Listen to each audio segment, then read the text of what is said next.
All right, hello, wine-drinking people. Time for more of what I've had to drink yesterday, and you know, it's always nice to see a famous celebrity walk into the store. Well, or the same celebrity's brother, Andrea Bocelli's brother, was in with his family's wines, and you know, they've been making wine for 130 years in Tuscany, a lot longer than Andre's been singing opera. And you know, I said, hey, you know, my grandfather made wine also until he was like 95 years old as a hobby with his, you know, does that kind of count? Was that how the family's been making wine, just in the backyard, or they actually have a winery professionally bottling it?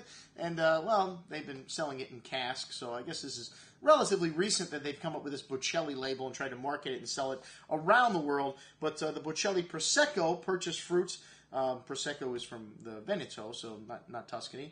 But this 2012 vintage. Most Proseccos do not have the vintage date on the label. And, you know, it's a Charmat method. It's a cheaply made sparkling wine, but it actually has some nice character to it. Some apple, pear, a white peach fruit. Really fresh and clean style of Prosecco. Short but pleasant finish. Just what we expect from Prosecco, something that should be mixed with peach nectar and turned into a Bellini. But not bad for $17. Bocelli Sangiovese, and this is from some of the estate fruit, I guess, and they purchased some of this. They make 4,000 cases. It's it's from the Cantino Morellino, which is a bottling facility. It's a co-op. There's several vineyards that they draw from. This wine has got the typical fresh red berry fruit and wild strawberry, cherry notes you get from Sangiovese, some fresh earth, porcini mushrooms, some fine herbs.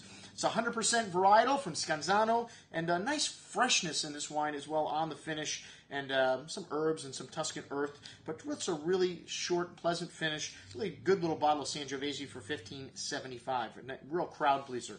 All right, next up we have the estate wines. That's right, they do have a couple of estate wines that they make here in addition to the a couple of wines that they make, I would say more for the masses. The Terre de Sandro. Sandro is the father. This wine is 100% Sangiovese. It's aged 18 months in New Oak, 50-year-old vineyards. And this is in between Pisa and Siena, near Volterra. And the DOC would be Chianti if they were making a DOC wine, but this is an IGT here. And it's really Tuscan bouquet here, kind of fresh herbs, wild flower notes, porcini, mushroom-like notes to the right red berry fruits.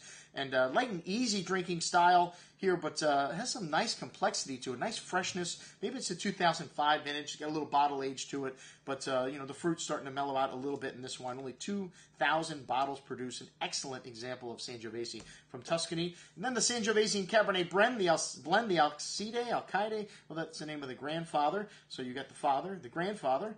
They like to keep the family name going here, I guess. This is a blend of 50-50 Cabernet Sauvignon and Sangiovese. A really rich bouquet here, both light red berry fruit and wild strawberry, and you know, really nice hand of fresh earth, porcini, dried spice, dried meats. Nice concentration of dark berry fruit on the palate. Dark and red berry fruit. You get a nice zest in this wine as well, a nice freshness, and a nice concentration, solid core of fruit here. Dark cocoa spice and fine herbs.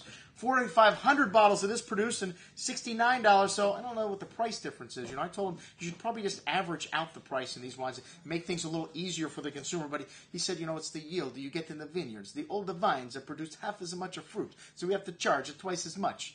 Okay.